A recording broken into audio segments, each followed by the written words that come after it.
this? Incredible! This is The Grove Podcast.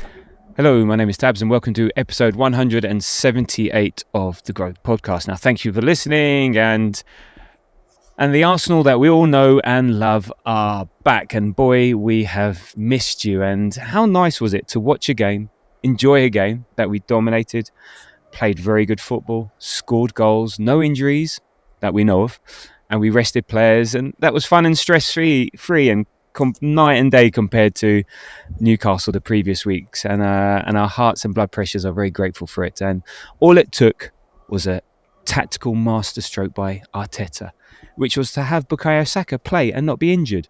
Genius. Who knew, hey? So there we go. Well done, Mikel.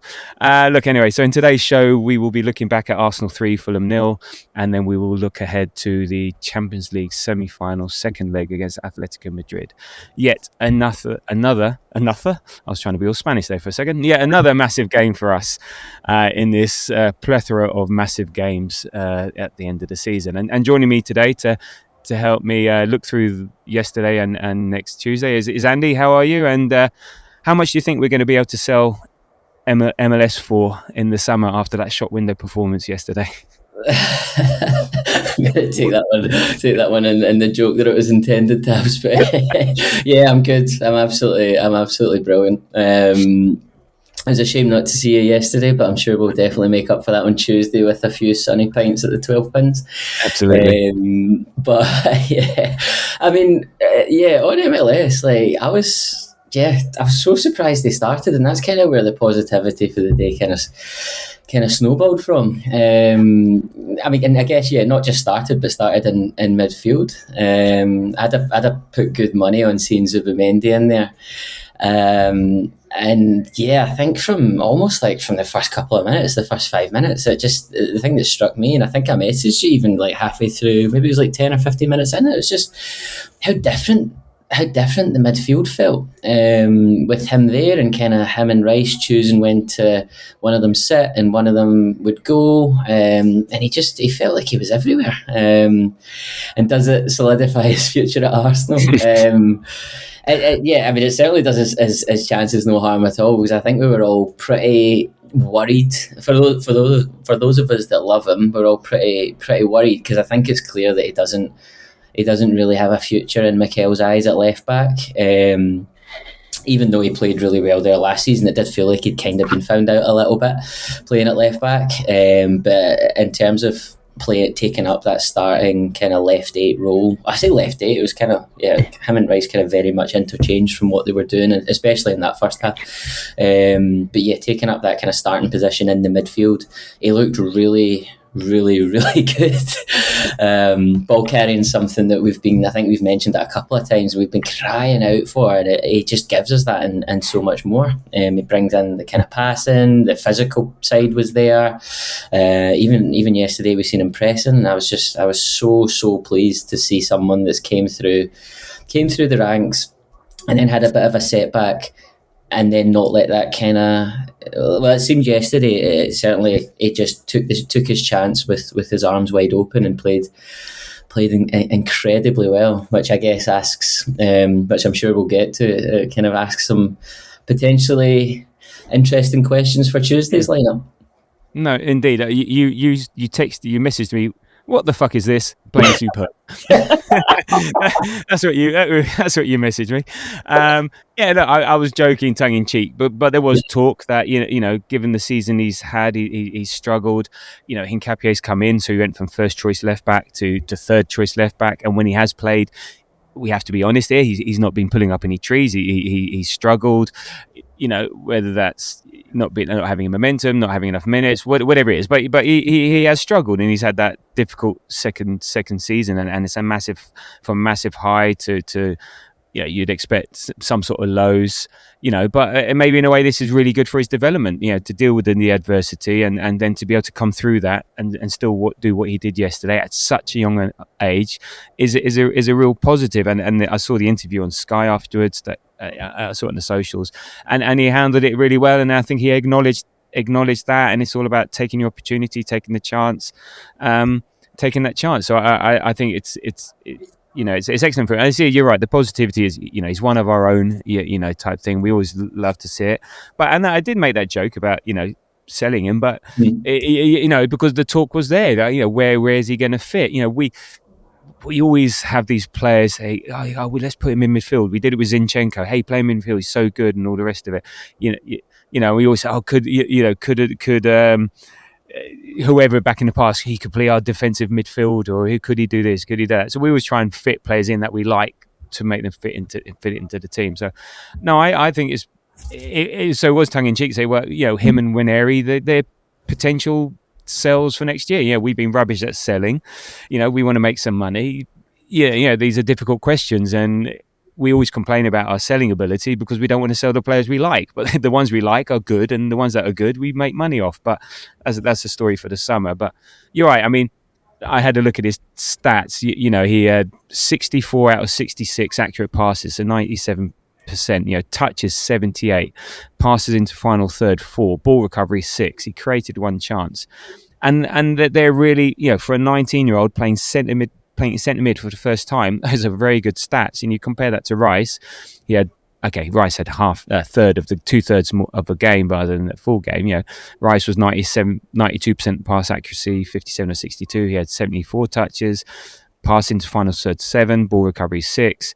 And he had a brilliant game yesterday. So, he was really, really good. The one thing we do have to caveat in a way, and it's hard. I want to caveat, but I don't want to take the joy away from the performances. It's one game, and it was Fulham, okay. But what you could tell is the potential is there. It is absolutely there, and to go from backup left back to centre midfield, and it's a massive game. We can't be dropping points. This is not Fulham in October. This is not someone else. This is 4 games to go, win or bust. And he's playing centre midfield. And look, he's got things to work on. He still gives me the heebie-jeebies when he does his trademark shielding the ball, fall over.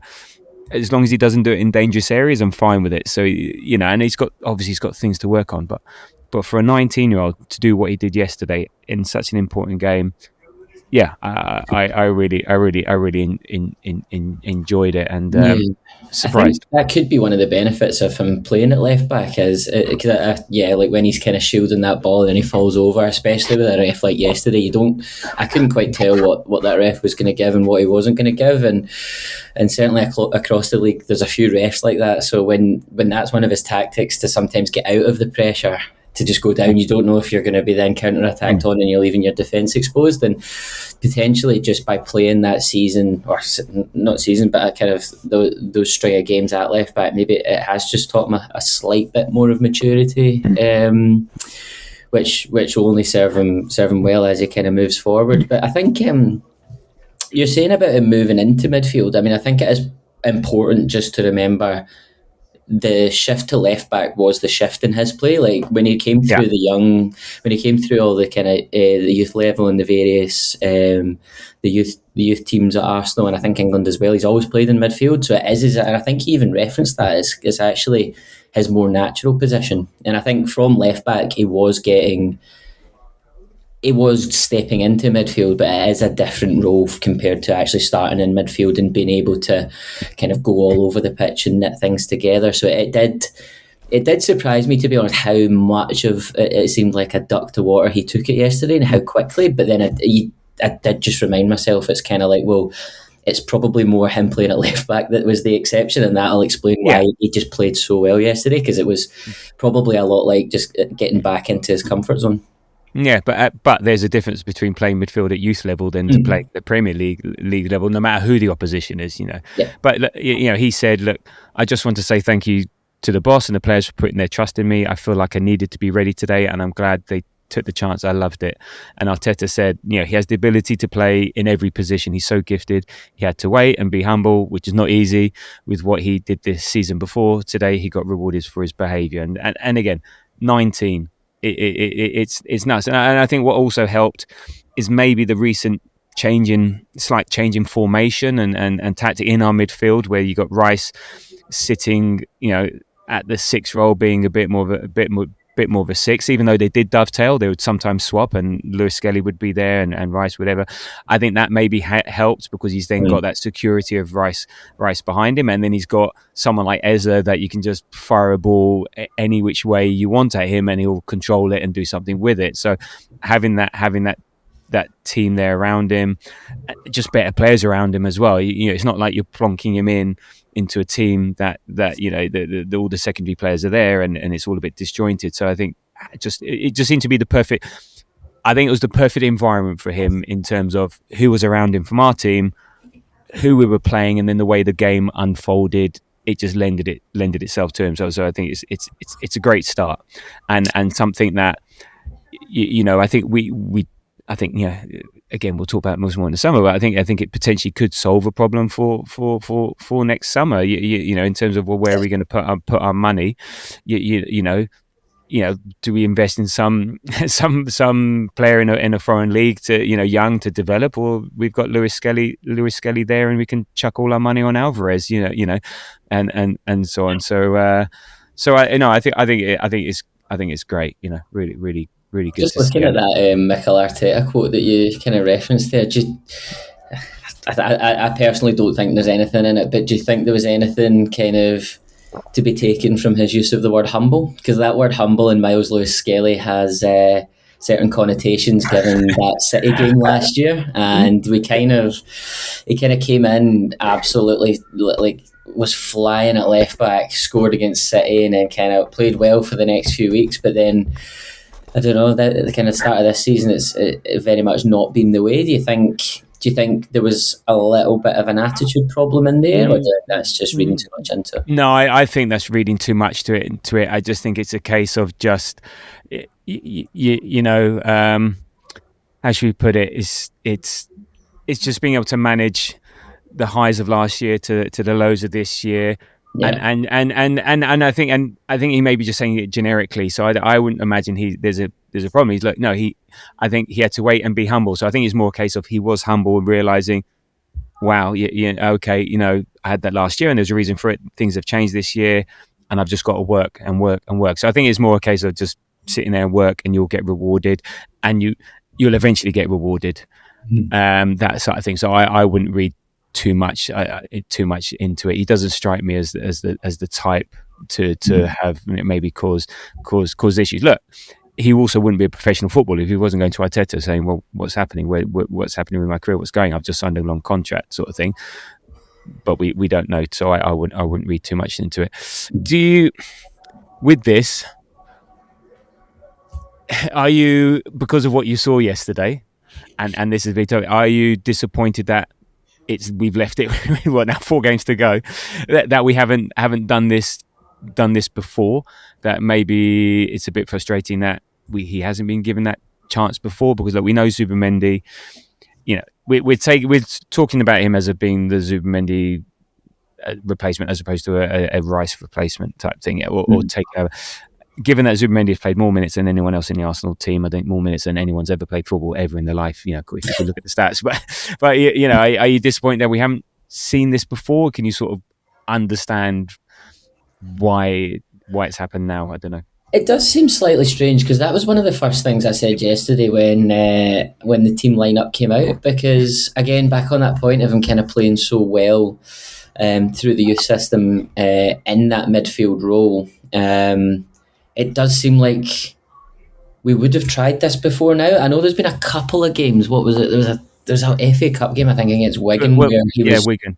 Yeah, where he was kind of marked down to play in that midfield role, and then Calafiori got injured, so he had to kind of shift to left back. So it might just be a kind of, again, our season, how it's went with injuries and unlucky timings for certain players. It might be a bit of that, but I do think there has been an opportunity to try him there before now, and it's almost like it's got to the most crucial point, and then he's tried it. So I'm like, yeah, because I remember we had this discussion pre-Southampton, I think, and I was like, I would start MLS in midfield, and we were discussing about how it was too late to try that, and I was just so surprised when that came through on the lineup yesterday, to see him starting in midfield, because it was an obvious midfield start when we seen Calafiori at left back, and I was just like, I don't know, maybe there was something to take from that City performance, or maybe more so the Bournemouth performance, and a shift in Arteta's mindset, because it was kind of right after Bournemouth we had that shift to kind of going for it to a certain extent against City. And then in our next Premier League game, we had Newcastle, didn't we? Sorry, but it just seems to be slightly like he's just more willing to try things. I would be fascinated to understand what happened this week, because I know we've kind of discussed turning points and things like that, and we've kind of said multiple times that the words turning point, it seems like turning points have been used, or we've taken results to be a turning point. And it kind of seems odd that we've beat Newcastle 1-0, but the strongest reaction has... do you know what I mean? Because yesterday just felt open, it felt free, the passing was back, the tempo was back from basically the first whistle. And it's like, is that purely down to lineup? Is that purely back down to having the likes of Saka back and Calafiori? I think a large part of it is. But I don't think it can all be that. Like, something, I don't know, maybe they have just realised how good they are. And they were like, do you know what? We've got a massive week ahead of us in the first leg of the Atletico game yesterday, and then the second leg Atletico on Tuesday. And maybe they've just kind of built a bit of confidence from getting out of that bear pit on Wednesday, and they're just like, do you know what, like, this is there for us. We're good enough to take this opportunity if we just believe in ourselves a little bit more, because it felt like they did have a lot more belief in themselves yesterday, and I don't think that's just down to MLS playing in midfield, and then, like I said, those other couple of players being back. It did feel other players who'd been kind of slightly missing. Trossard, Gabriel, I guess not really, but Gyökeres, like they've just not had the kind of 2026 or even the past few months that a lot of us would have expected. But then it kind of almost like it was like a light bulb switched on yesterday, and they were all kind of back with their confidence in their first touch. Trossard in particular was doing his feints and then crossing balls in with his left foot, and I was like, It just shows how much a difference like a week or a fortnight can make in football. It can happen like that. It just confidence, a nice sunny day, the right opposition. You know, just things lining up, and it can be that football can change very quickly, like that. You know, look, City look terrible, then they have one good Carabao Cup, and then all of a sudden they're flying. So we'll get on to sort of some discussion points around that in a bit. But yeah. So look, and you mentioned, and look, in terms of him not playing there before, Arteta, he seems to be that, and he's a very last resort type stuff. So it does feel a bit like, right, Zubimendi has been like, he's finally he's running on fumes. So I have to do something, sort of thing. So I think it's a combination of factors. But anyway, it's good to see. So, but he wasn't just the only, change in the lineup. So we had Raya, White, Saliba, Gabriel, Calafiori. So Calafiori back, Rice, Luis Skelly, Eze, and then Trossard, Saka, Gyökeres. So Saka's starting, and Calafiori starting, being out. So what did you make of that lineup over and above Luis Skelly? What were your thoughts on that when you saw that? Yeah, I was really excited to see it, because I really wanted to see Saka in the starting lineup ahead of Tuesday.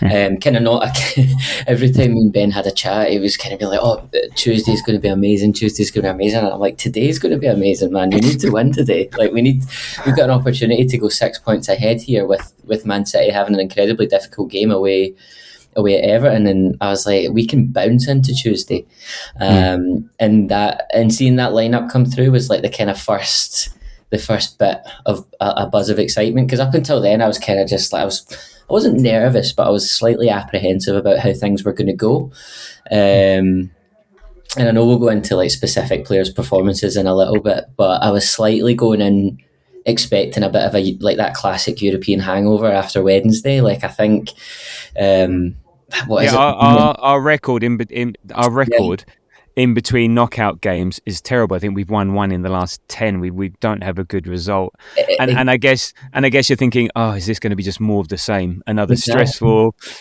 turgid, exactly. It's like only it was a couple of seasons ago where Aston Villa came in. I think it's slightly earlier in the Champions League, but Aston Villa came in between a couple of games against Bayern and kind of ended our Premier League dreams. And it kind of felt like yesterday, although probably Fulham not as strong a side as Villa were back then, it certainly had that kind of air to it, especially after such I think it was quite an emotional game on Wednesday. Like the crowds, you were there, but the crowd coming across on the TV were so loud. You've got all of the histrionics and the play acting from the sidelines with Simeone and his bench, and to then have that, and then really only kind of 2 days to turn things around and get yourself refocused for a home Premier League tie, where we haven't been playing well. We've been very stodgy. We've been pretty nervous. Like we've been, certainly not the Arsenal that we've kind of expected to see play, especially against the smaller sides. So, I was going into it with a little bit of nerves, and then when I seen the lineup, I was like a bit. It just helped to build a little bit of confidence, because you see the players, and it's like player for player, we are. We are better than them, and when you get more quality players on a pitch, invariably you should win. And when I seen the lineup, I was like, that looks as if we're going to play on the front foot and we're going to go for it a lot more, rather than kind of what we've been doing certainly over the past couple of months of kind of keeping it tight and trying to almost play for the margins and play for the set pieces. And I think Bournemouth especially, Newcastle to a certain extent, and Fulham never really got the opportunity to do it, but I thought they would come in yesterday and kind of try and play for time and take us into the 30th minute at 0-0, and the speed that we started at, the kind of technical accuracy that we had in that first kind of, like I said, even from the first whistle, it just, you could tell that it was a completely different performance that was coming, and I think, for me, it just all started from that lineup. Yeah, I think it was just nice to see something different. Again, sometimes a change is as good as the rest of the say, or it just changes the mentality a bit. Saka coming in, as I joked it at the beginning, like, genius masterstroke to have your best player playing. Ooh, you might play well, but this has been our problem. And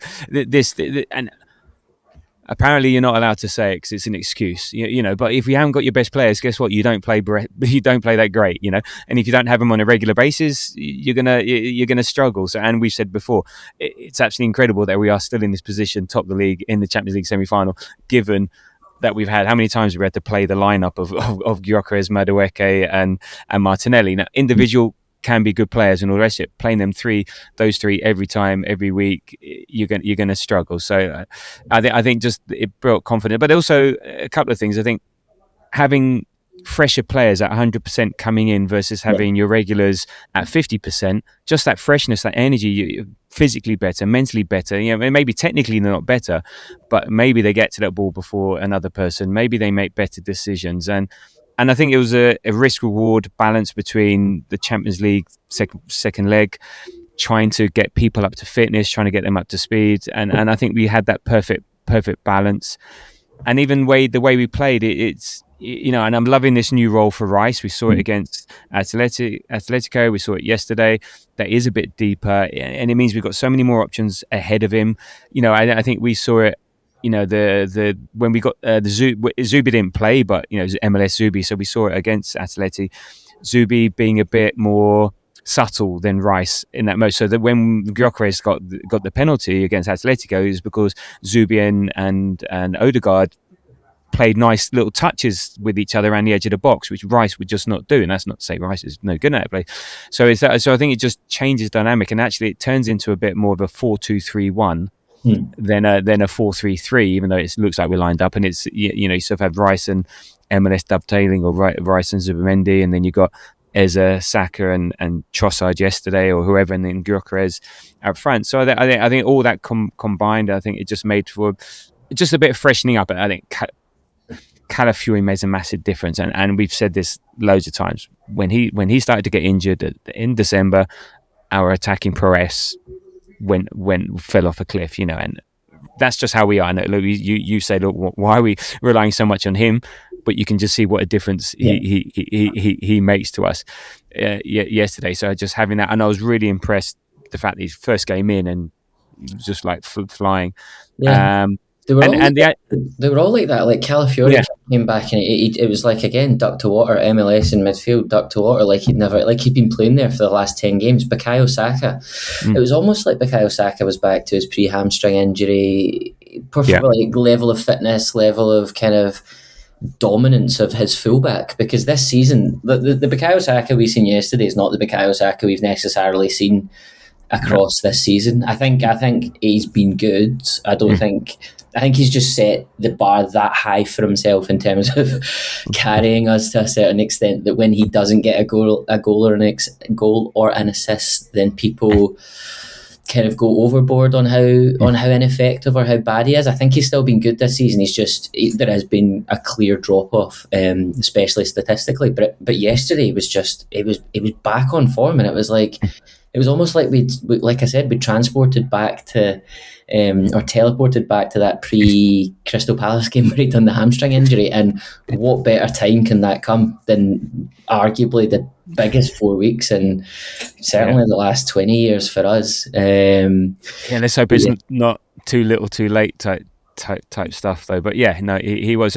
So from yesterday, what was your highlight and your low light? I'm sure they'd be pretty minor, the low lights, but what was your highlight and low light from yesterday? I think so. For highlights, there's two, and to be honest, like I am the biggest Bukayo Saka fan. I don't know if that comes across, but I think just I absolutely love that player to bits, and to get him back and playing like that, like I said just a couple of seconds ago, to just have him almost come in and hit the ground at 120 mile an hour, to absolutely be roasting his fullback. I know Fulham don't have a huge amount to play for, but they could have came to us and won yesterday, and they'd have still technically kept their hat in the ring for the European places. So it wasn't as if we were playing, ironically, someone like Newcastle the week before, who technically have really little to play for, and then we're in a bad spell themselves. Fulham were a wee bit better than that, and for him to just come in and kind of remind us of what he was like a kind of couple of seasons ago, roasting his fullback, playing those passes, having that attacking kind of dynamism to just go at his fullback. His hold-up play, I thought, was really, really good. His link-up play with Ben White, who I think had a bit of an odd game himself, but I thought, my highlight on the pitch was Bukayo Saka.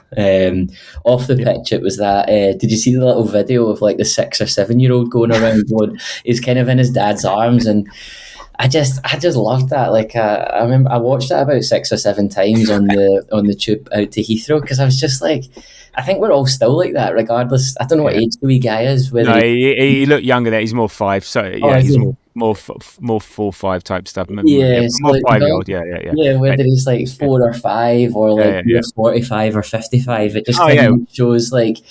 It just shows in one clip what like football is all about, because you just seen like the passion and the love of like the game on his face, and it just kind of reminds you what football's all about. Because I think we've lost that this year, just because there's so much on the line, there's so much to play for, and there's been a lot of negativity around performances and results and style of play and stuff like that. And it felt like yesterday was a bit of a pressure release, in terms of we got a performance, we got a fair amount of goals, we got a really good day at the Emirates, the crowd were up for it. And it just kind of reminded you why you love the game and why you love this team.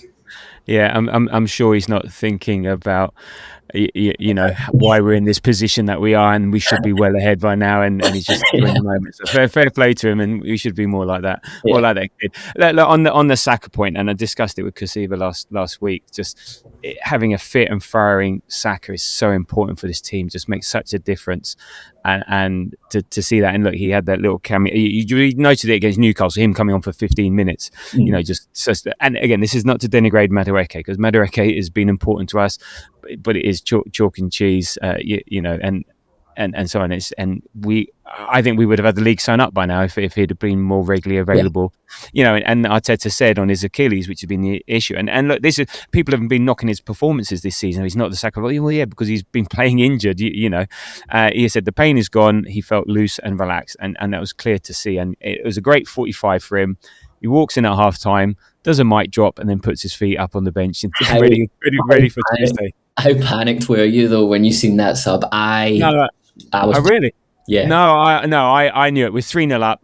No, done. We don't have to. If we were 2-0 up, he would have played till 60. But no, I was not worried at all. It was just purely he's done. I'm done here. Yeah. There we go, lads. Just finished the game off, and look, yeah. He set up the first goal with brilliant wing play. He linked up with Gyökeres well for the second goal, scoring a very Saka style goal, and it was dangerous the whole time. And so he is massively important for us. So, and before you get to your low light, my highlight would be I like you. I had a couple, mainly what I just alluded to in the intro, just being at a game and being able to enjoy a game and just have a game that is stress-free. That was just so nice to have. I think we all needed that. I think we just needed that release, because we were all saying like, if we had another Newcastle, I don't think I could cope. I don't think I could survive it. And that tension and stuff. And yes, if we won 1-0 with a scrappy, we'd take it. But it just builds and builds and builds, and all the rest of it. So I think that was really good. But for me, and I think I've seen it on the socials. I think it came across on TV. The crowd reaction at half time. I've never heard anything like it. It was insane. The way the crowd applauded the players at half time. It felt like there was a real sense of belief and a surge in confidence around the stadium. And as just said, it's stark contrast to the recent anxieties. And it was so good and so nice. And today it was as if like it was after a goal or after the end of a game, and it was just half time. And I don't think it's people getting ahead of themselves. It was a combination of everything. This is who we are. We're back. This is what we can do.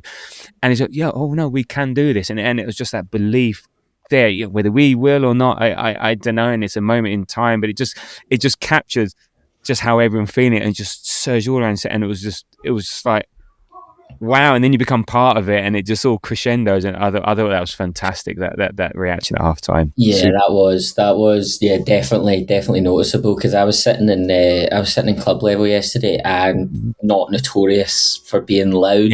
But even around me, the atmosphere was brilliant. Like, the atmosphere was absolutely bouncing, and for a block in club level to be bouncing, that kind of tells you all you really need to know. But it was kind of one of those ones that's kind of there's been that kind of back and forth of should the fans G up the players, or should the players G up the fans, kind of thing. And there's probably no one answer. It's probably game to game. It's a bit of both. It's one or the other, depending on kind of what's going on. But I think the thing that certainly has been worrying me, and certainly worried me in that first half against Bournemouth, was just how far away we looked from ourselves. We just didn't look confident. We didn't look as if we were sure of what we were doing. We were overthinking everything. We were second and third guessing ourselves for passes. And at the top level, you don't have the time to do that. And I think that first 45 minutes yesterday was just like, it was almost like it was a realisation of like, oh no, we now, it's almost like, and again, without over indexing it, it was like the players now realise how good they are, and they realise what an opportunity is. And then you just seen that then bred this array of confidence throughout the stands. And it was just so special. I think the goal coming so close to the half time, that Gyökeres' goal, because there was a slight nervousness when Calafiori's goal got disallowed, because you're like, oh, still only 1-0, but then the second came, and then the third came just before half time, and it was just like that. This is good. We can get 3-0 off. Yeah, 3-0's game over territory at half time. You'd think, you know, knowing who we are and all the rest of it, okay, you could see dumb stuff happening and get to 3-2 and a bit nervy, but you're not seeing, 3-3, and then I think, if we needed to, we could go up a level if we had to. So I think, I think you're right. That is a very good shout. That third goal, just being that final sort of like, icing on the cake. We've done this, and again, maybe it's just a massive sigh of relief. It's just like everyone goes, I can just relax for the second half and put my feet up. That's like. Did you have any lowlights from yesterday's game? No, not particular. I mean, I think I would have, in an ideal world, you would have liked to get 4 or 5, because then it just puts even more pressure on City. Because now City don't need to they've got a much more difficult run of fixtures, and now they don't only need to win them, they need to win them by a few goals now, which they're perfectly capable of doing with the players that they've got. But I was thinking it's 2-2-0, which is in the realm of things, isn't that hard? But City concede goals. City do concede goals, and they've got some tough away games at Bournemouth and Everton on Monday. So I think it would have been ideal to go and get like a 4th or a 5th in that second half. But again, we've got a massive game on Tuesday, and if you gave me 5-0 with an injury to Saka, and then him being out for Tuesday, versus a 3-0 and resting Saka at 45, getting Rice off after 60, getting Gyökeres off after 60, and getting them rested up for Tuesday, I would take that every day of the week. So I think for that second half performance, I think we were balancing going for goals with, again, we had Champions League in mind, and playing second gear, don't do anything dumb. Right, if we get a goal, nice, and maybe Gyökeres, it's unfortunate he didn't get his hat-trick. Maybe he should, maybe he shouldn't. In the stadium, I felt it looked an easier chance than it was, and I saw it on TV, and then maybe it wasn't so clear-cut, but that would have been nice. But I found the balance fine. It was perfect looking. And the second half became a game of moments. First half, we were totally in control, dominating, apart from one little section after the disallowed goal, it was all us and so on. So that was just pure, just Arsenal, and eventually the goals will come. The second half was just moments, and there were a couple of moments that we could have maybe got that, but it was all about just game management, just nothing dumb, don't overexert yourself, take players off. So it was a tricky balance, and I sort of did say though, but the best way to ease off would be to score a 4th. So so had the Gyökeres one gone in, and then he might have taken players off and just not put substitutes on, because that sort of thing. But there you go. Okay, look, I had a couple of minor lowlights. Ben White, you mentioned it, I mentioned it. He just had he seemed off it, had an odd game. There was lots of little mistakes, and the crowd were really good. And you see these mistakes, and the crowd actually started singing his name, a bit like when Saliba scored the own goal against Leicester a couple of seasons ago. He kicked the, but it happened quite frequently. It wasn't that one time. It happened quite frequently. The passes going wrong, kicking the ball out, and he's never struck me as a confidence player. He always seemed to be just not confident as in like bravado, but just. He knows his job, he'll do his job, whatever. But it feels like even against Atletico, when he gave away the penalty, he sort of dropped off. And then yesterday he seemed an outlier compared to everyone else. And it seemed to, had we been playing our normal stuff, then he would have fit in really well because everyone's doing it. But yesterday he just seemed a bit of an odd outlier, and it just seems strange. And he just doesn't seem himself. I mean, but he did, attacking wise, did link up with Saka quite well, and all the rest of it at times. But it just stood out, his performance. Do you know what I mean? Yeah, 100%. Because I think that period you're referencing, when the crowd started singing his name, there was a very weird 10 minutes in that first half, wasn't there, where he kind of he tried to run back to almost like play a pass to Raya, but then the Fulham, I think it's Chukwueze on the left, just ran in front of him, and then they were basically in, and then he skated the ball out, like kicked it out, and you were like, what is going on here? But then it was like kind of juxtaposed against them playing some decent stuff going forward and kind of picking up some good spaces. And to be honest, Tabs, I think what we're seeing is just a player on the edge. Like, we're just seeing a player that's physically humped. Like, I'm surprised he stayed on as long as he did yesterday, and maybe that's because Arteta's thinking about just bringing Mosquera in from the start on Tuesday night. But I just looked at that, some of the passing in the second half. I know he had kind of Madueke in front of him, so not as technically secure as Saka, but some of Ben White's passing wasn't doing Madueke any favours either.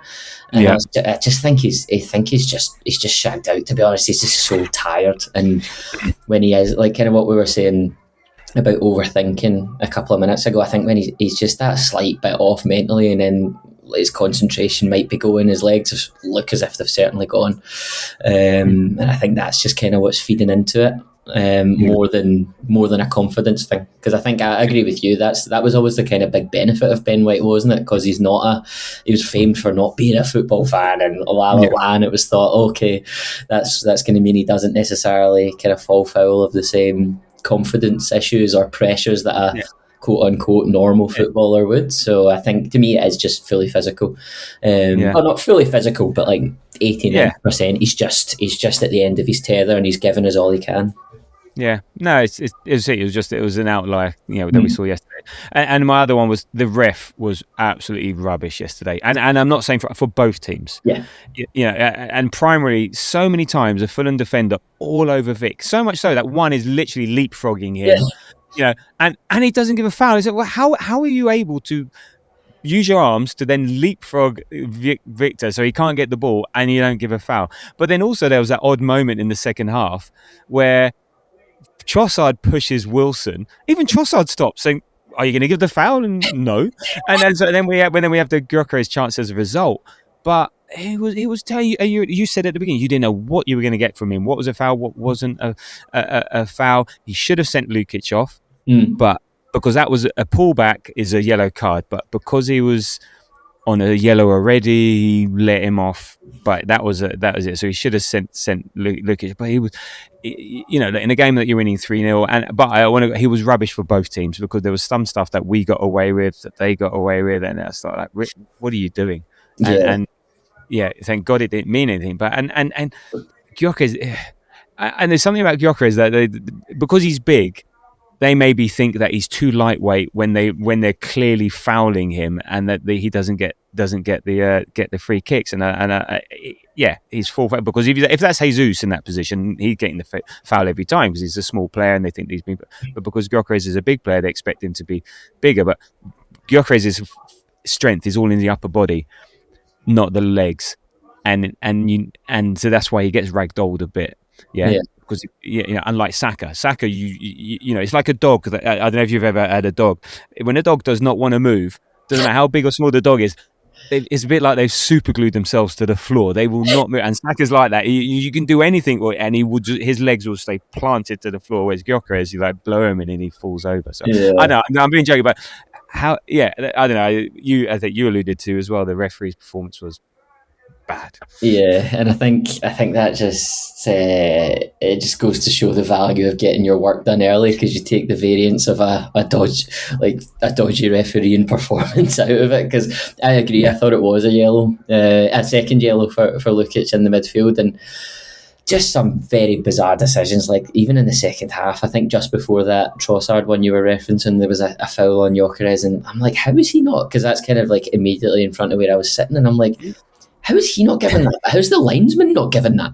I'm like, the guy's just been basically manhandled off the ball. I'm just like, it was absolutely bizarre performance. But it's certainly good that it didn't cost us, because if you're maybe at 1-0, then at that point, then we are absolutely losing our minds about that not being a second yellow for Lukic. But the fact that it was 3-0, it meant you could kind of be like, was a second yellow and it was a red, but it's not a huge thing in the grand scheme of things. I did just think of a second low light actually while you were speaking, just a very short quick one.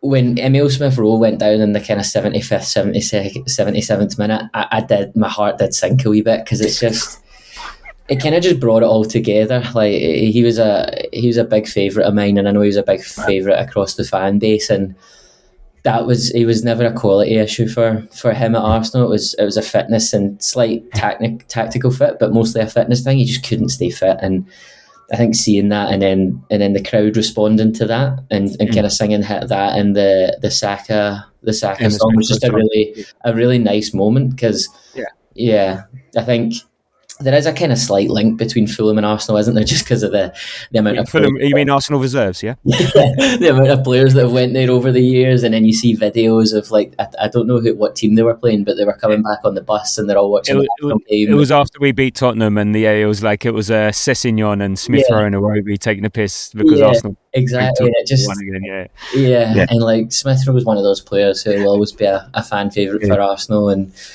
it's just such a shame to see him go down injured, but he got the kind of send off and the ovation that I think he deserves. And like I said, to then tie that up with the Saka and Smith Rowe song, I thought was a really good moment. Nice. Yeah, they were coming back from beating Sunderland away, and they were all on the bus. And we'd just beaten Tottenham 4-1.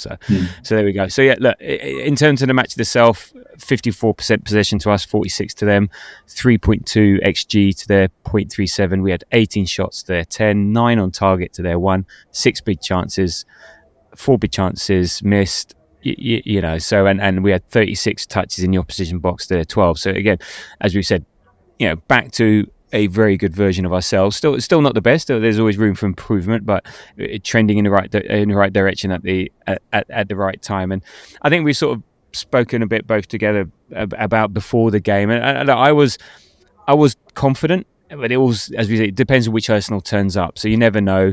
And as we said, in between a Champions League sort of two-legged tie, and this was potentially, it's a must-win game. Goals would be nice. 3 points are the most important, but it's a bit of a trap game. But I was also confident. I think they had a couple of players missing. They've never won at the Emirates.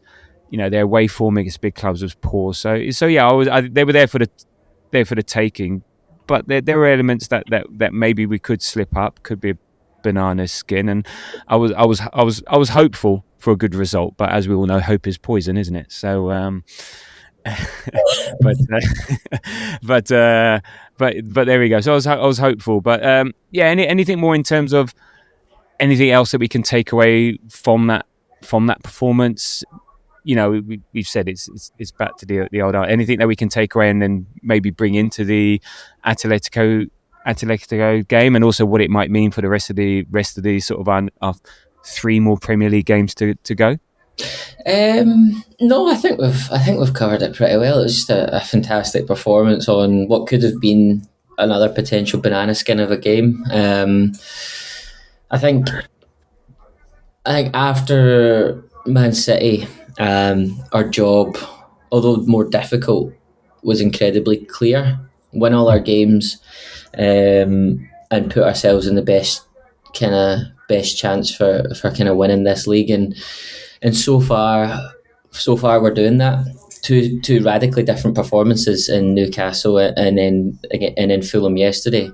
But for that Fulham performance to kind of come when it did, right in between the Atletico games, it's just great, and it's going to build confidence. And I think, we slightly touched on it earlier, but I think the last time I was on with you, Tabs, was right after that City game, and I think we were talking about how much had changed between the City game in the league and the City game in the Carabao Cup, and how much it felt like the wheels were falling off a little bit.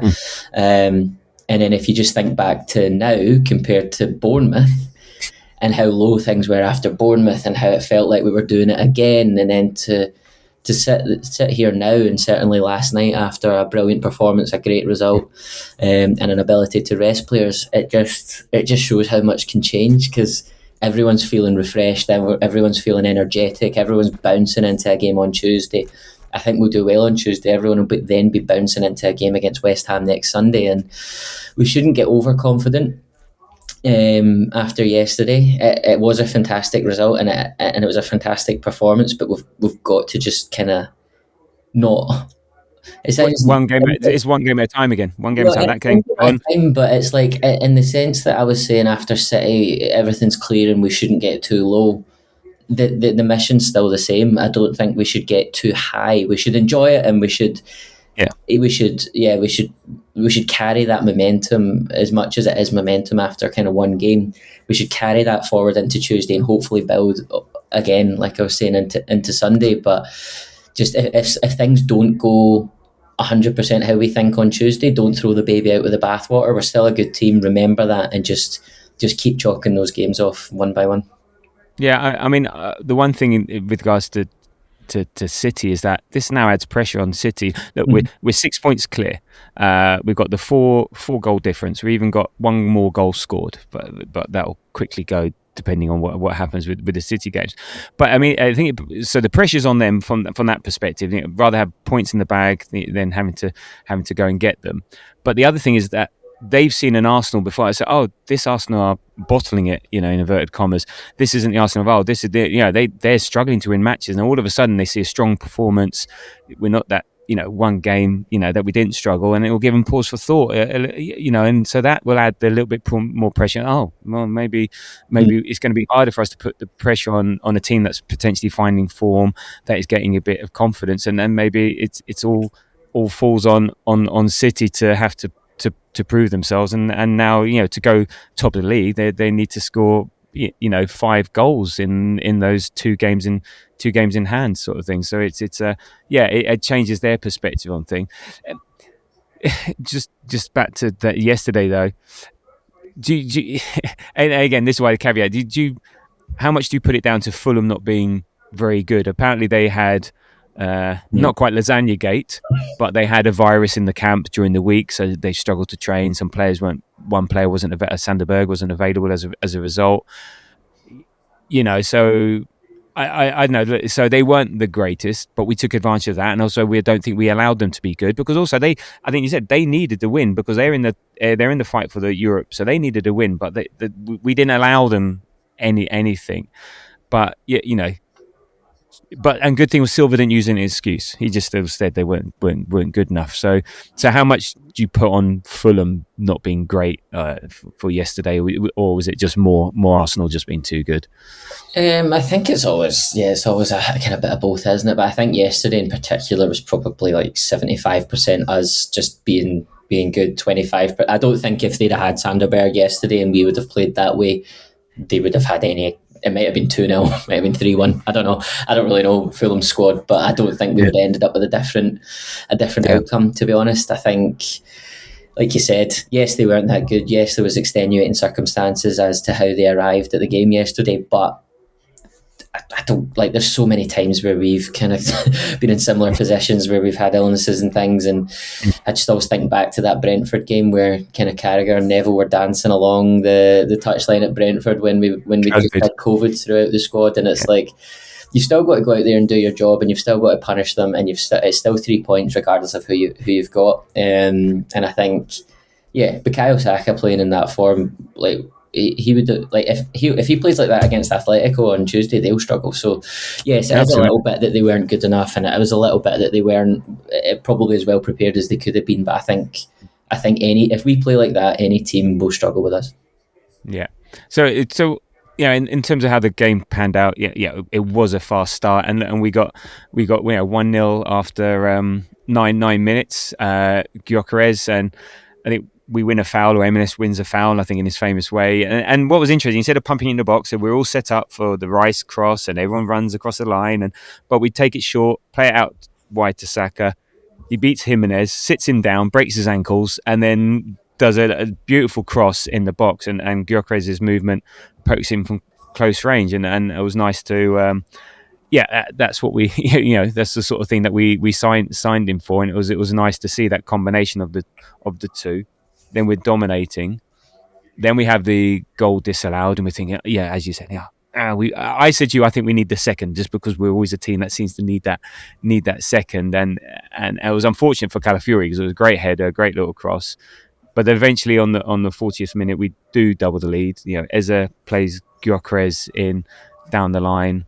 Gyökeres holds it up, and his hold-up play was really good yesterday, and I will touch on Gyökeres in a second. And then Saka comes in and then drills it near post, and I'm thinking, Leno shouldn't be beating his near post, but Saka can go either side, so you can go far post, near post, and in the ground it looked like a hard shot. When you look at it, it was just really accurate and just hard for Leno to get down, and then we kill the game, and this third goal made me laugh because it was.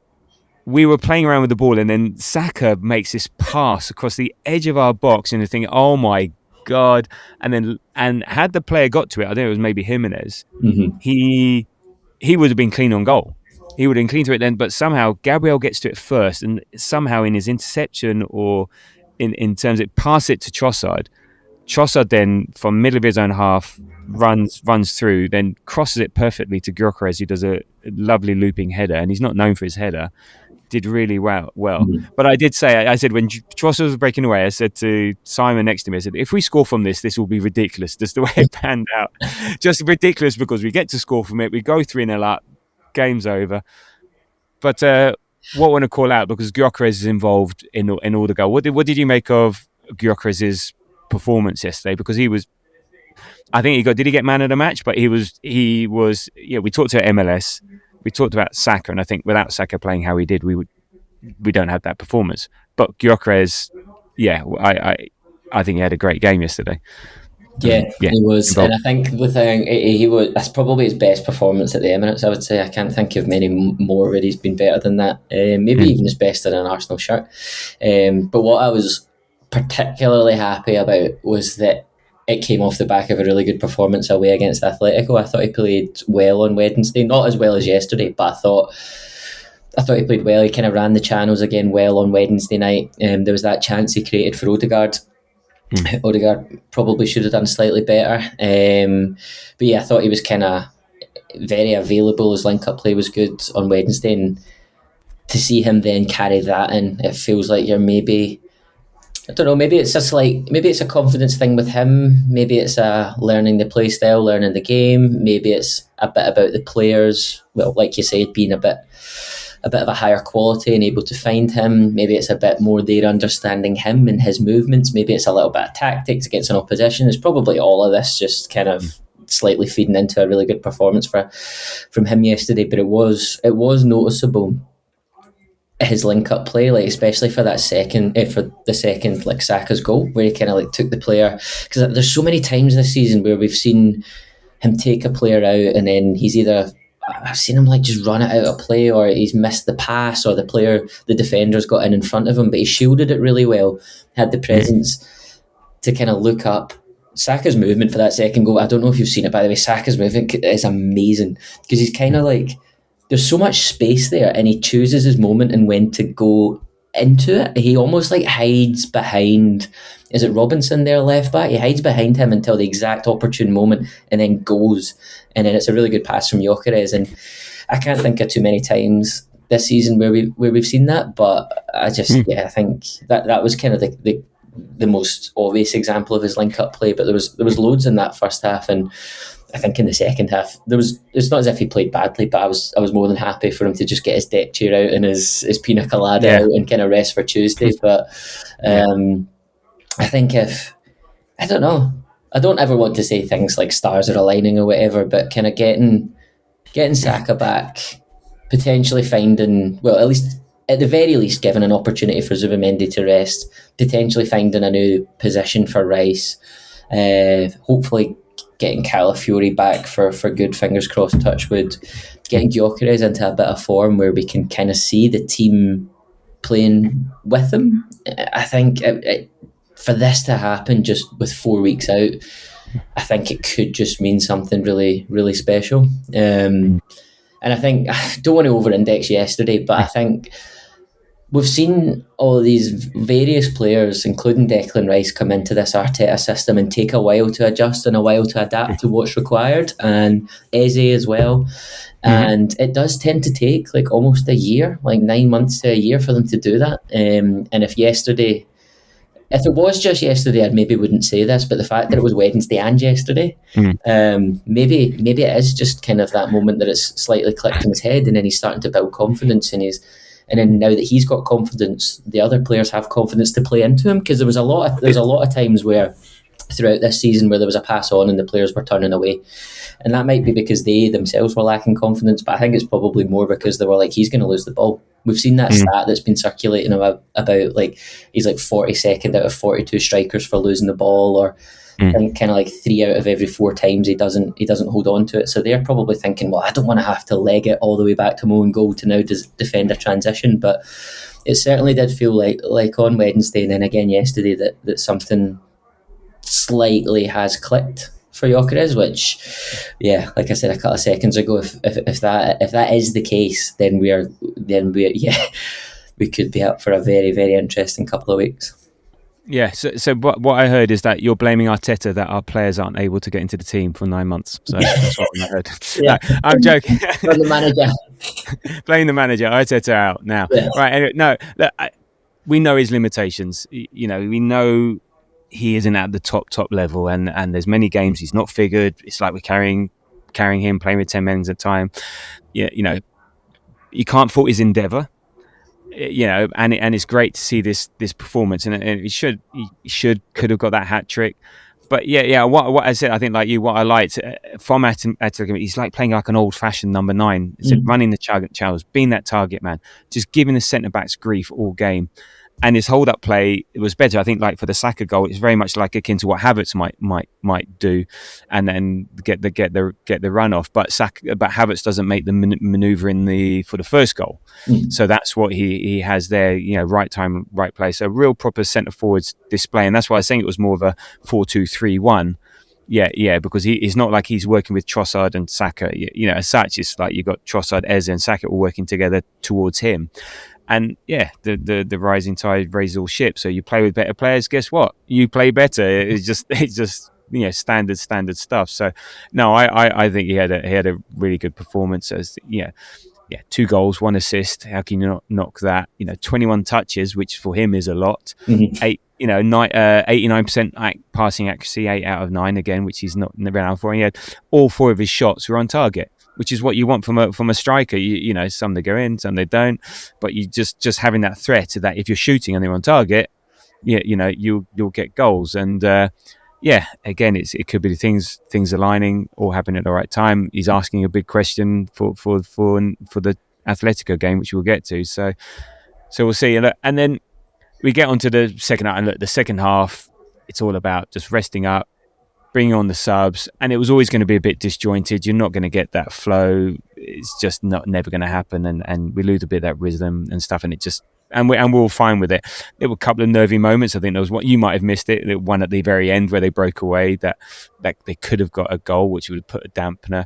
But I think we were the ones that had the best chances to get the fourth. You know, there was that Gyökeres chance that we discussed, you know, after Trossard pushed Wilson out of the way, that could have put it away. And then there was the Calafiori, again unlucky, with a header from a Madureira corner, and it bounces and it hits the crossbar, having come off Leno's head. So Leno knew nothing about it. So, but yeah, it was a bit unlucky. You know, we make the subs. You know, Rice and Gyökeres come off, Submin and Jesus come on, Eze comes off, Dauman comes on. You know, for a nice little cameo. Mosquera comes on to give White, and look, 3-0. We'll take that all day, and we move on, and that's game 2 of 5 done in the Premier League.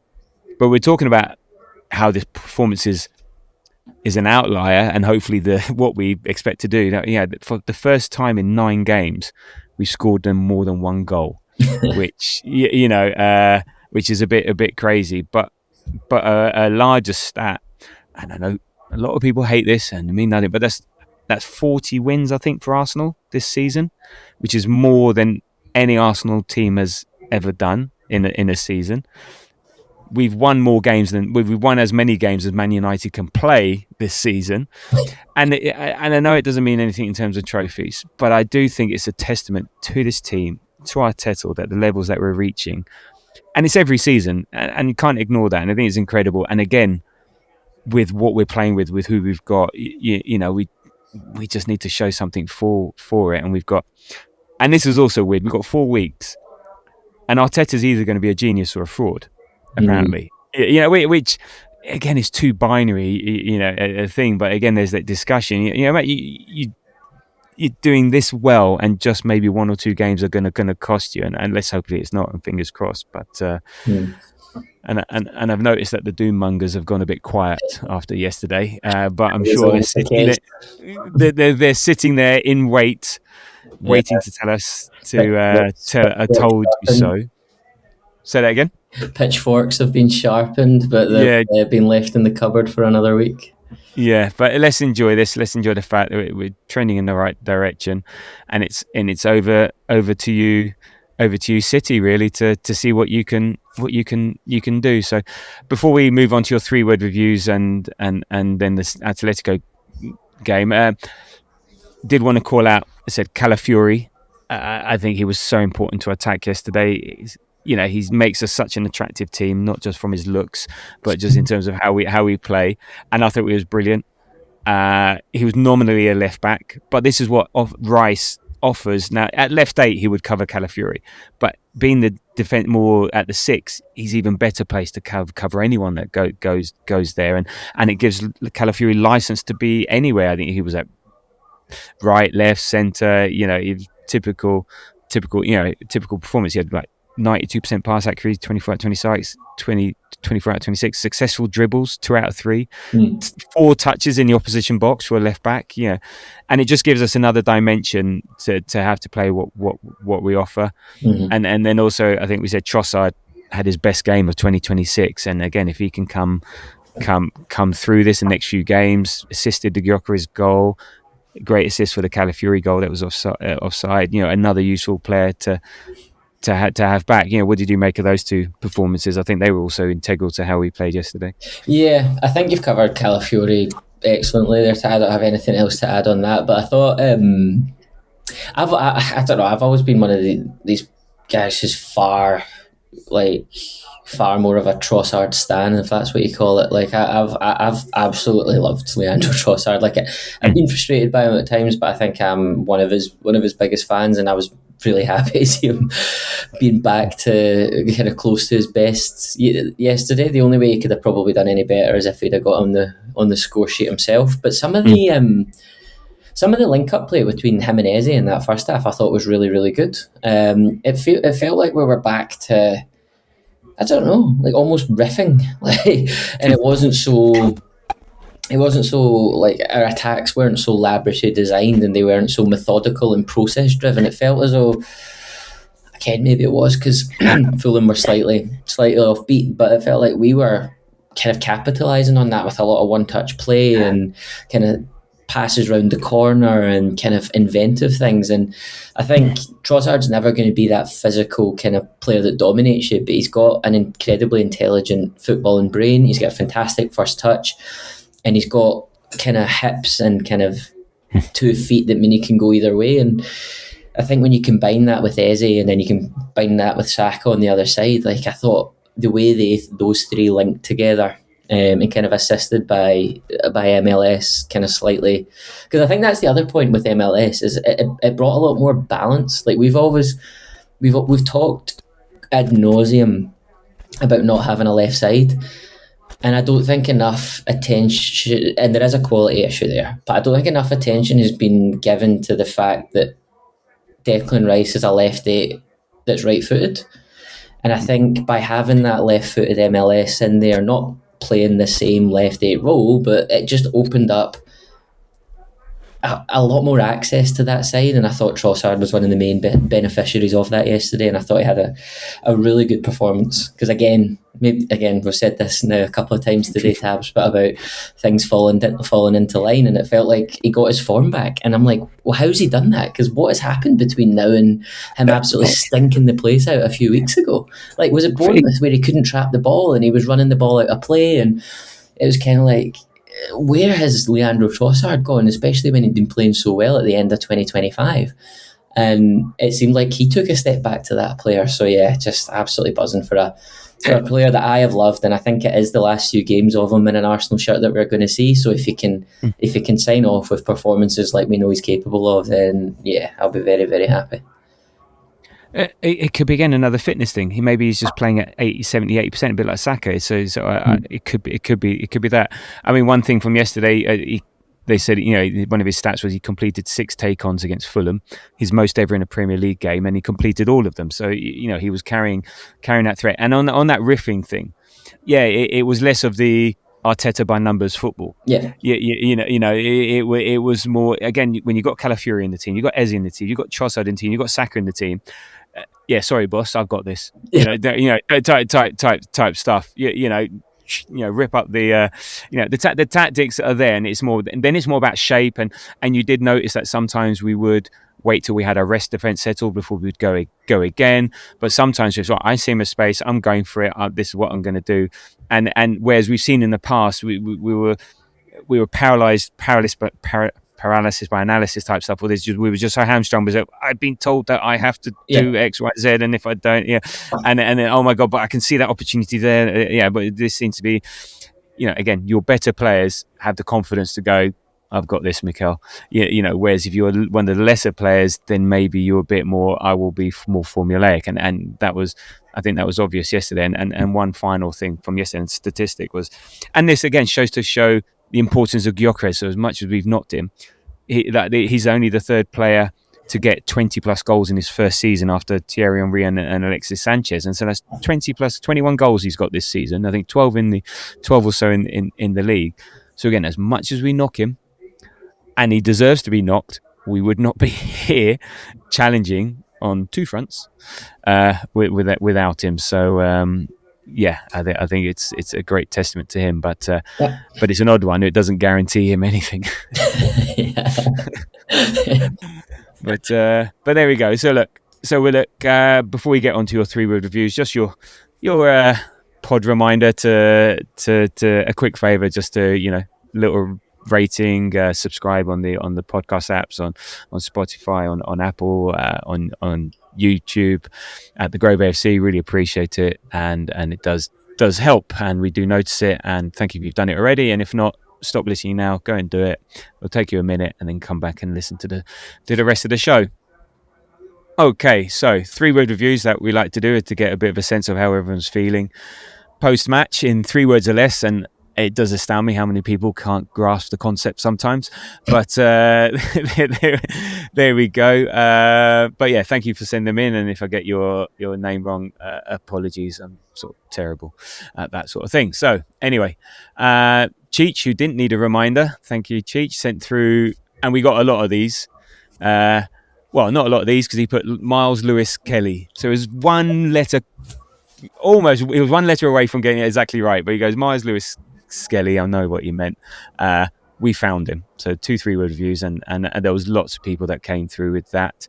Hans Lejeune, diazepam free viewing, and that was in reference to last week when me and Chris were talking about the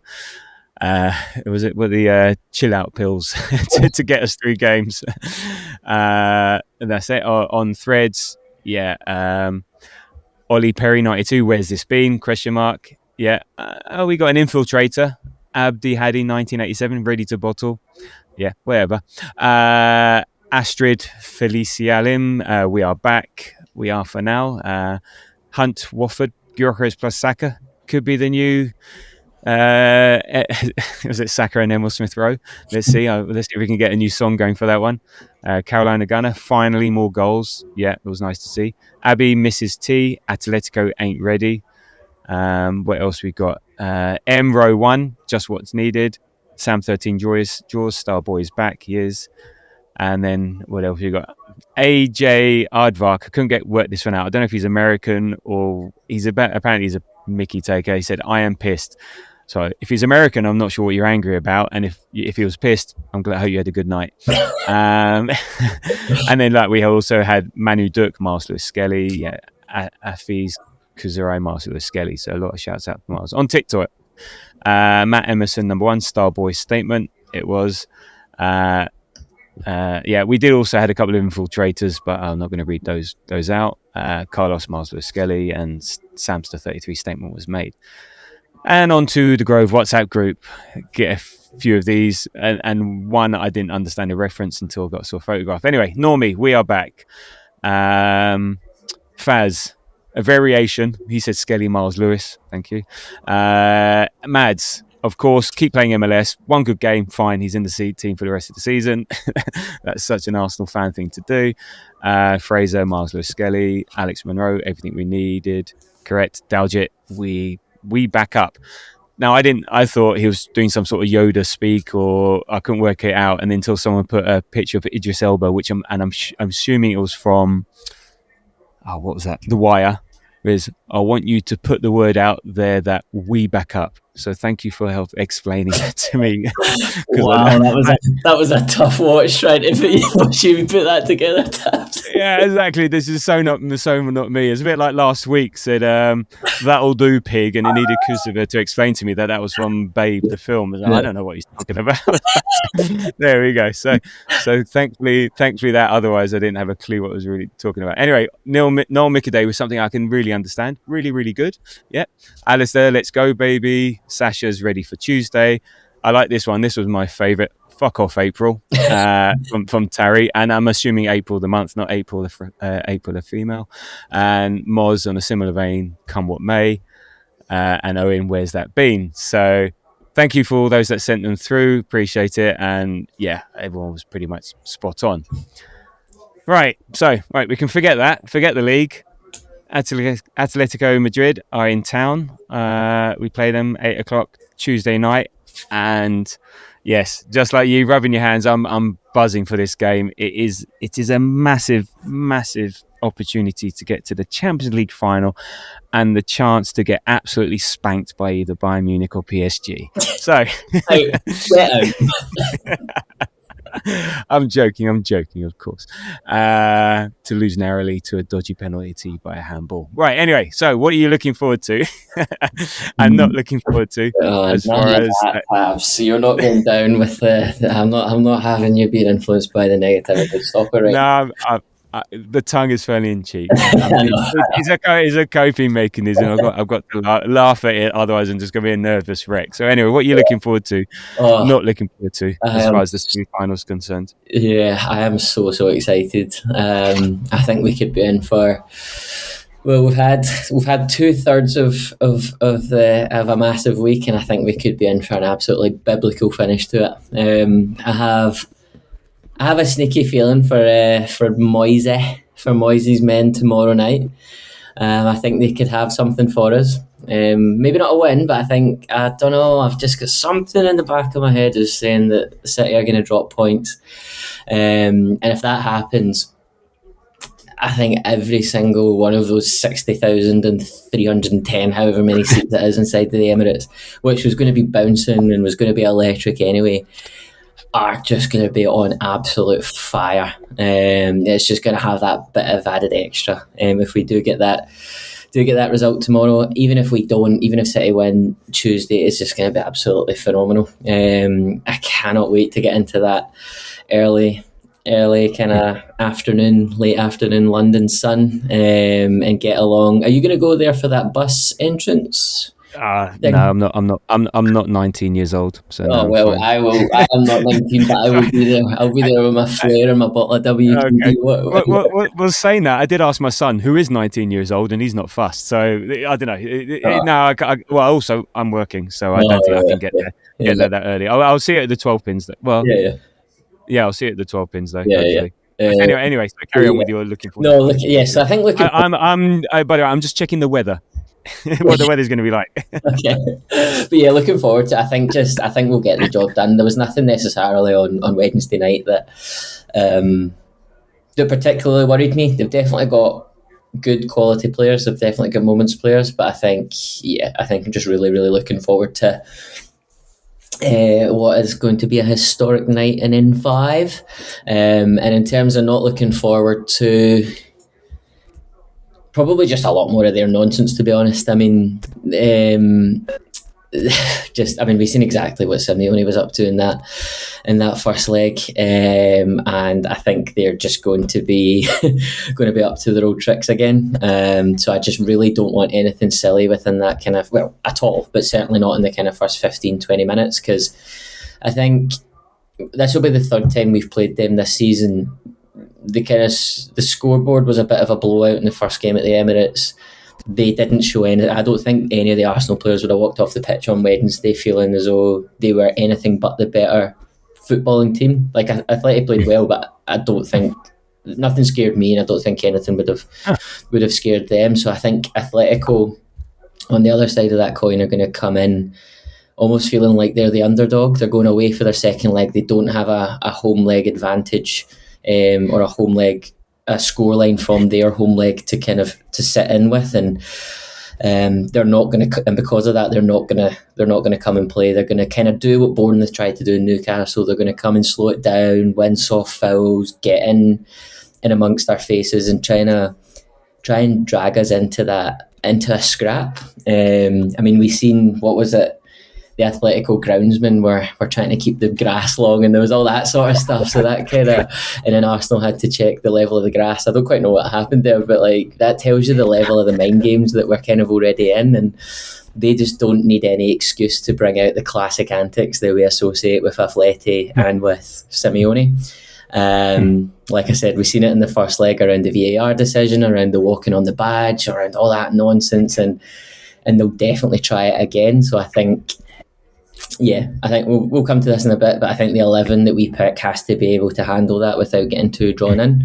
But yeah, I think just we need a strong ref as well, and I think if we get a strong ref, we'll be okay. But if we don't, then having them rolling around the pitch and playing for time and stuff is just going to be absolutely infuriating, which could go itself one of two ways, because if you're infuriated, you aren't nervous, you're angry, and you could actually build the Arsenal fan base against them. Use that. Do you know what I mean? And we can use it. They won't be at home, so they're not going to have their however many thousands of fans behind them and all the rest of it. So it's going to be very, very hard to generate that atmosphere. So they'll still do that stuff, but they can't generate the same intensity as a result, and have that influence, which it did influence the refs. So they'll try it.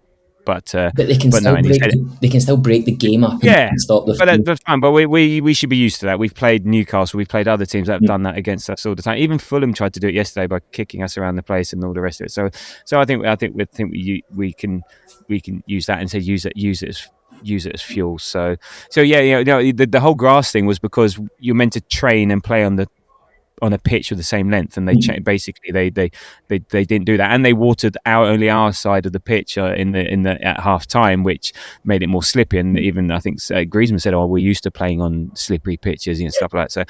But fuck it, they tried and it didn't work in the end anyway. So it's fine. So I'll start with my not looking forward to. Well, one is not getting to the Champions League final, and and potentially what that does to our season, and I just hope it doesn't. So we're all buoyed, we're all excited, and I just hope it doesn't end up like the last semi-final second leg that we had at the Emirates back in 2008. I can't remember. I got to write it down.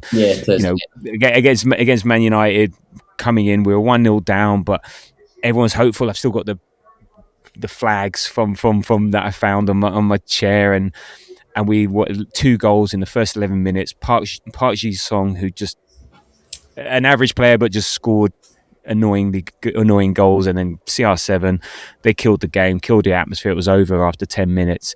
I think the only funny part was Fletcher getting sent off for giving away a penalty, and he couldn't play in the final. Not that it made any difference. So I don't want any of that, none of the dumb Champions League refereeing and VAR interventions, unless it favours us, of course. So just any of that shit going on. We don't need that. Don't do dumb stuff. We're in a very good position. And look, in terms of looking forward to getting to the Champions League final, I mean, it's the things contrasting to the first leg, because maybe it was because of the European travel, where the game, everything is not always about the game. The game is not quite secondary, but it's just all part of the fun and experience. And also, it's the first leg, so I wasn't that nervous. I was sort of excited because the jeopardy wasn't quite there, and we were never going to be out of it, and so on. But Tuesday will be quite nervy. But I think we'll be buoyed by the performance against Fulham, buoyed by what we did against Madrid. You're right, we've got players coming back. It's going to be one hell of an atmosphere. They're planning stuff with a great tifo. They're doing the coach arrival stuff. We've got nothing to fear. We are the better team. I think we've got the better options on the bench. I think we're the better team. We're at home. They maybe don't travel so well. We have nothing to fear. It's there to be taken. It's an opportunity to get Champions League final, and I'm so looking forward to that. So with that in mind, in terms of how are we going to approach this, and what sort of lineup are we going to put out? Yeah, I know. What would you do then in terms of, because the obvious kind of key starting point, given how heavy we've went on MLS, is would you continue? No. This Champions League semi-final, he's played midfield once against a Fulham team who are suffering. This is a different different sort of story. I mean, it's good to have the option off the bench, and it's good to have him there. But no, I wouldn't because they say that, okay. So the big question is, okay. So there's two big points. Right back. I would start Mosquera over Rice, and then left back. Would you bring back Hincapié to maybe just be a bit more defensive solidity, or would you play Calafiori? That's a great question. Yeah.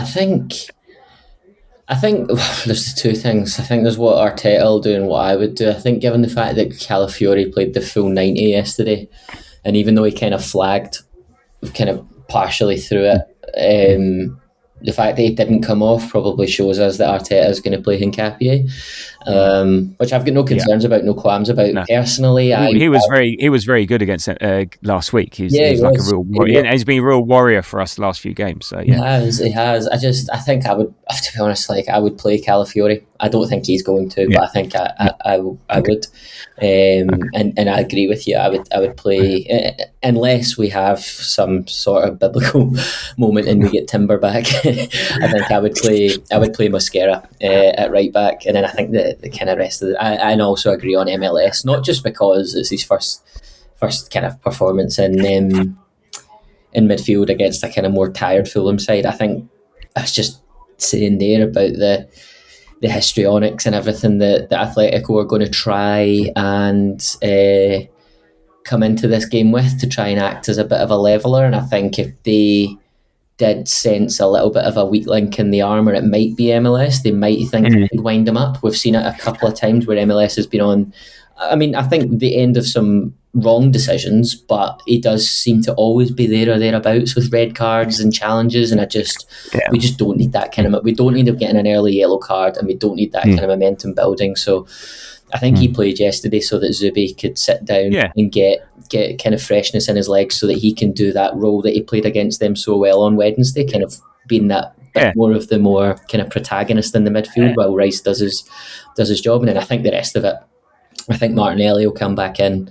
What would you do up top if Havertz is fit? Because I know there's a bit of a... Well, there's two more positions. Well, I agree with you on the Zubi thing as well, because also he played in Spain, he knows them and stuff like that. Yeah. So the next position, before we go to the front three, Odegaard. So Arteta said on Odegaard's fitness, he said, I think he's going to be ready for Tuesday. He's going to do everything he can.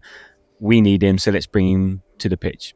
Would you, if he's fit, do you start him in midfield?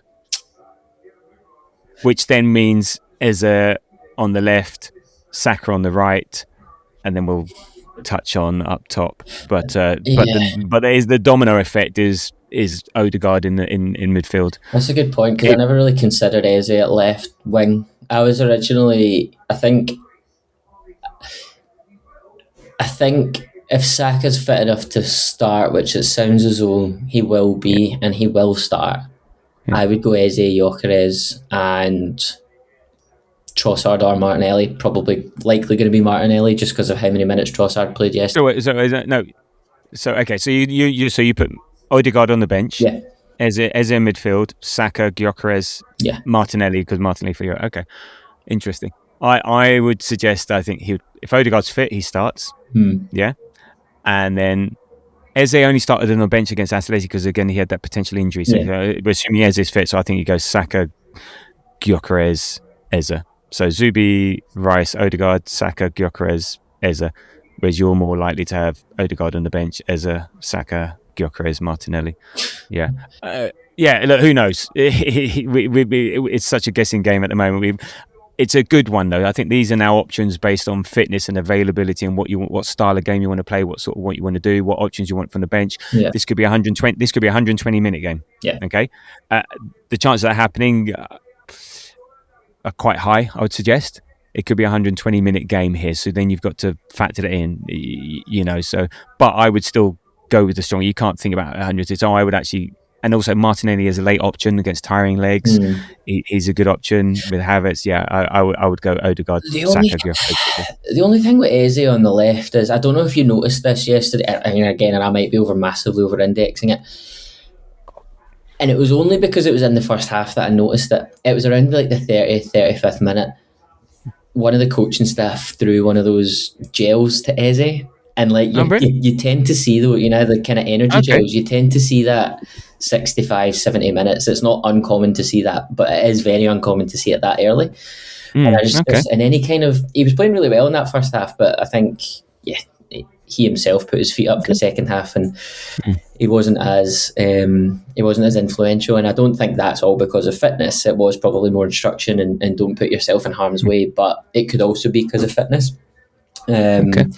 And I think if you play him on the left, he has to do more back and back, especially if he's playing central in a midfield that's got Rice and Zubimendi behind him. I think he's going to have to do less working back, and I think in terms of an approach, I think we'll try to do the same as we did against Fulham, and I think we'll try to start quite quickly. It seems we started slightly quickly and scored early against Newcastle. We started quickly and scored early against Fulham, and I think we'll try and do it again. And I think and Eze was playing in both those games. So I think I mean, because I just think if Odegaard's fit, Arteta plays him. So it's not a bad thing to have Eze coming off the bench. But that's I mean, no one is going to like it. If Eze starts on the bench, everyone's going to be bitching and moaning about it. But I could understand it as a really good option off the bench to have, because you don't know how long Odegaard's going to last. Don't know how long the game is. There's an option there. Dalman's great as an experiment. Just to like kill some minutes, just an attacking. Games won, whatever.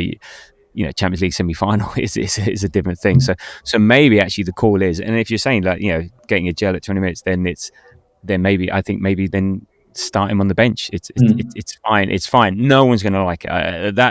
That is 100% sure, and the subtlety and nuance of it and all the rest of it is going to be lost. They just say like he's our summertime, currently one of our best players. Why isn't he starting? Odegaard's going to have all the priors of Odegaard. Well, why is he?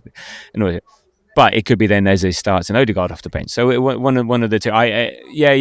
Maybe you're convincing me that do we start with both of them? That might be it. You would start. So Odegaard and Eze. I would start. No, you'd have one on the bench, one start. Yeah, okay. Then it's a toss up between what you want to do, and then it's a toss up. No, I think Martinelli over Trossard, because Trossard played the whole game. So look, we don't know. Either way, I think we're in a good position, because either way we're going to have a very strong team and a very strong bench that can change the course of the game. So and start fast. So with Atletico, look, they won at the weekend. Was it 2-0 away to Valencia, and that was with the luxury of completely rotated 11. Which obviously okay, we didn't have the most stressful of games, but we still didn't do it. And then maybe there's the balance between rhythm and playing and stuff like that versus it in and out. But and they've been doing this for a while. Whether it makes a difference, don't know. Maybe it's that 1% that makes a difference. Don't know. I mean, there's been some nut stats that someone like Alvarez has not played more than 45 minutes in any game in 2026. Has he not? No. It's absolutely nuts that he is. And then we had the discussion, in the WhatsApp group, and there's that perennial challenge for Premier League clubs versus clubs on the continent of a certain level, who can rotate so much more than Premier League clubs do due to the respective strengths of leagues and also their position league. Atletico Madrid are different to Bayern and PSG. I mean, Bayern and PSG are winning their leagues easy and stuff like that. Atletico Madrid have nothing to play for. They're going to be in Champions League. They're in fourth. They might get third, but they're not going to go fifth. So they can do that. So for me, it is a massive advantage. There's that other stat for PSG that none of their forwards are in the top 1,000 players for minutes played this season. But again, rhythm versus in and out.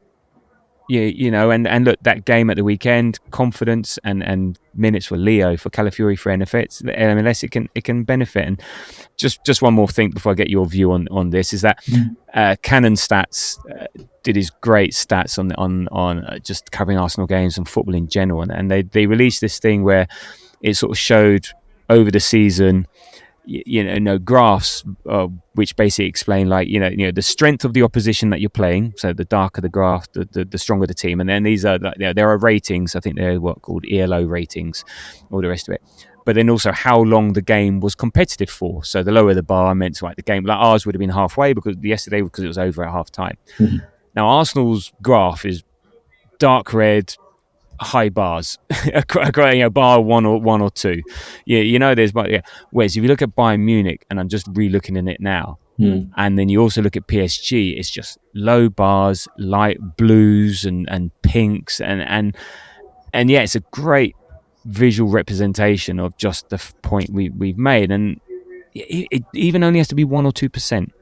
You're running for a ball, you're going to make a challenge, you're 1 second late, you give away a red card instead of getting the ball. For me, it's a huge advantage which just sort of gets swept under the carpet and saying, oh, look how great PSG are because they're running around like blue-ass flies, and oh, look how great, Bayern Munich are because they're doing this, that and the other. Well, of course they are, because they play 5 minutes of football every week. So yeah, anyway. Yeah, I'm assuming, I think you might agree, but yeah, what are your thoughts on that and the difference it can make? Oh well, yeah, it makes a massive difference. Like if we were able to kind of come into a Champions League semi-final having a fully rested Bukayo Saka, a fully rested Saliba, Gabriel, Calafiori, then yeah, you would take it. But if you're asking me to swap and be a PSG fan where you're bored for 90% of the season till it gets to the Champions League, I wouldn't swap that. I think there is probably a bit more.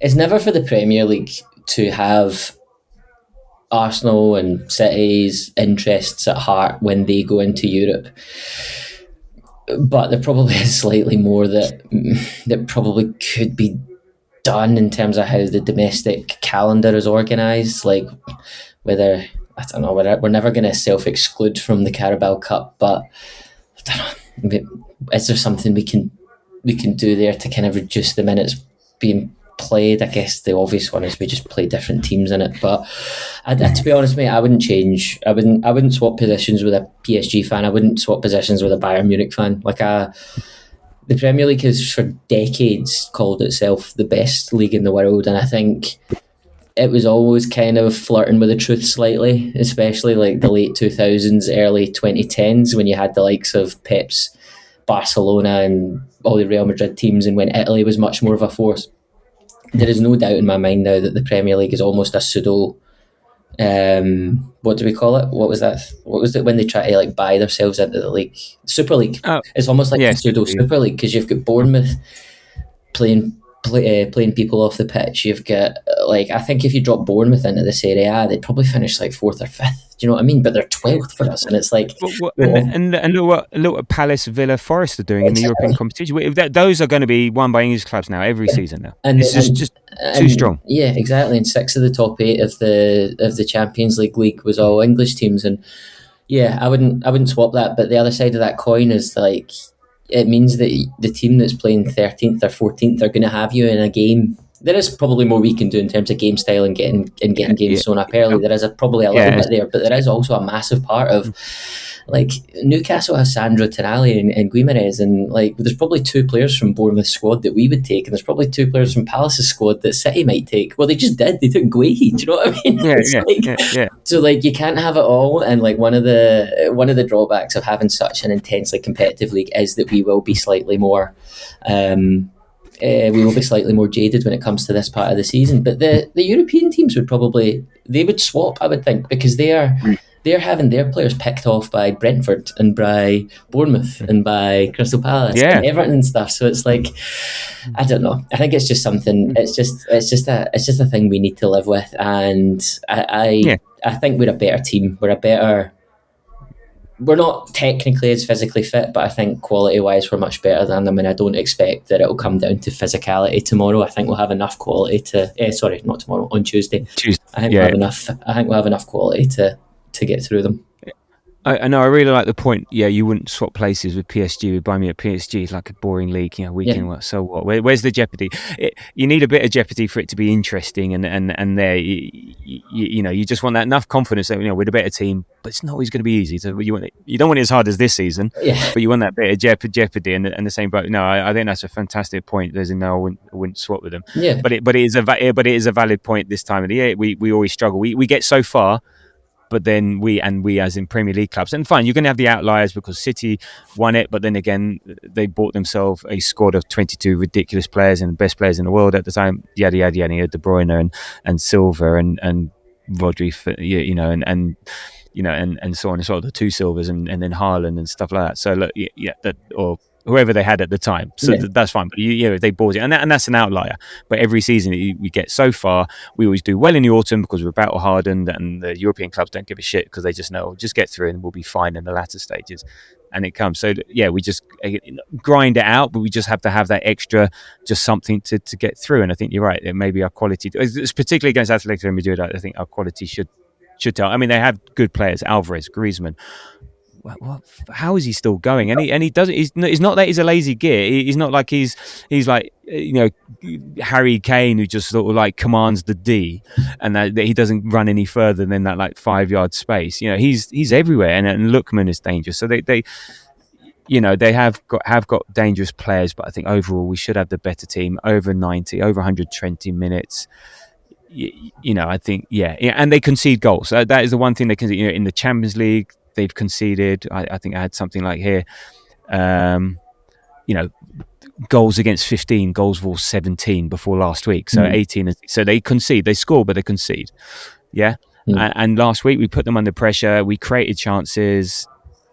So they are there to be beaten, but we have to treat them with some respect. And then the variance. So with that in mind, how much are we winning by and when?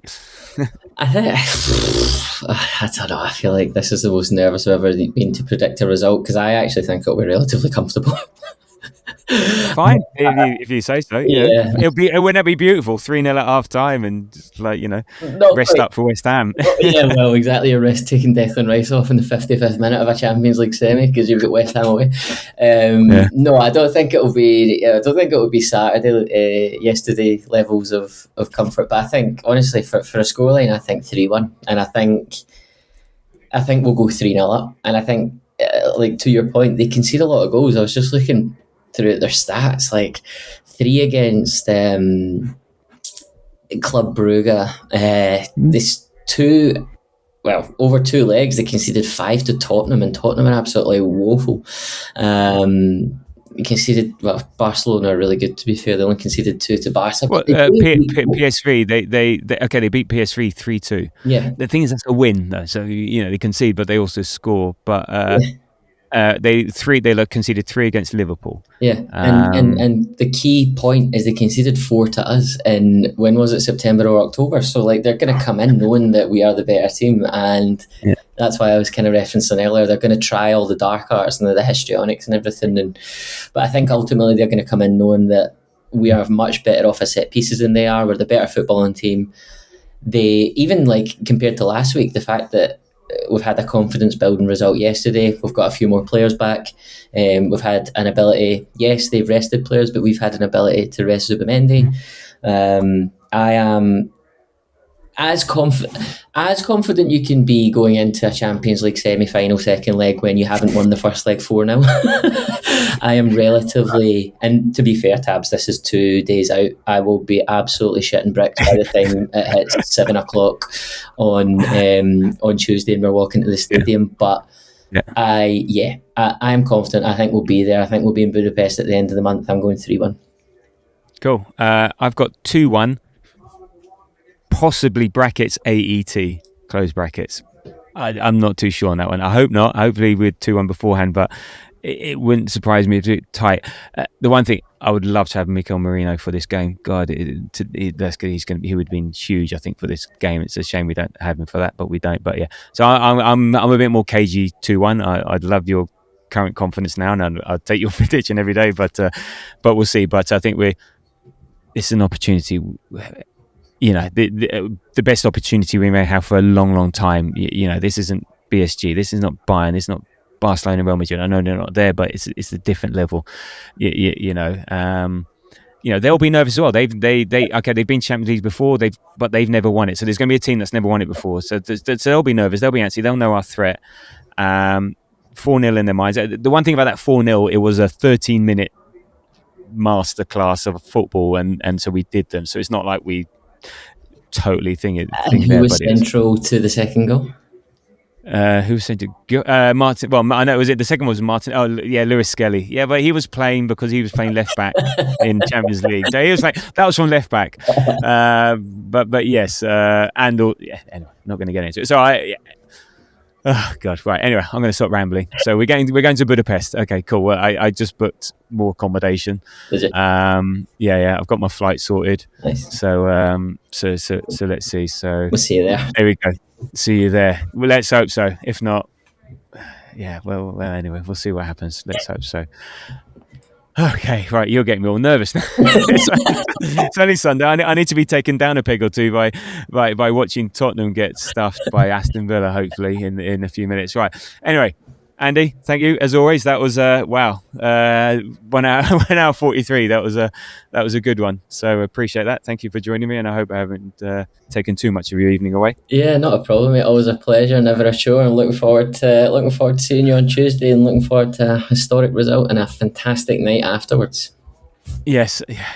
I might even for that one, I might go for a drink afterwards if we're through. I'm driving, so not just the one. Right. Anyway, thank you. If you made it this far, if you do, look. Well, there's no point in telling you now what you should do at the beginning of the pod because it's at the end of the pod. But there we go. Anyway, follow us on Threads, Blue Sky, Insta, TikTok, all the socials at The Grove AFC. Our next pod will be a glorious, joyous, fun-filled, celebratory one on the Wednesday after we dump Atletico out of the Champions League, and we're on our way to Budapest. And if you enjoy what you hear, give us a nice little subscribe, rating, and all that jazz on the podcast apps and on our YouTube channel. So there we go. Thank you for listening. We did what we needed to do versus Fulham, and now we have a huge chance ahead of us, a chance to make the Champions League final. And it's going to take all of us. So until the next time, let's fucking do this, all right? Come on, you Gunners.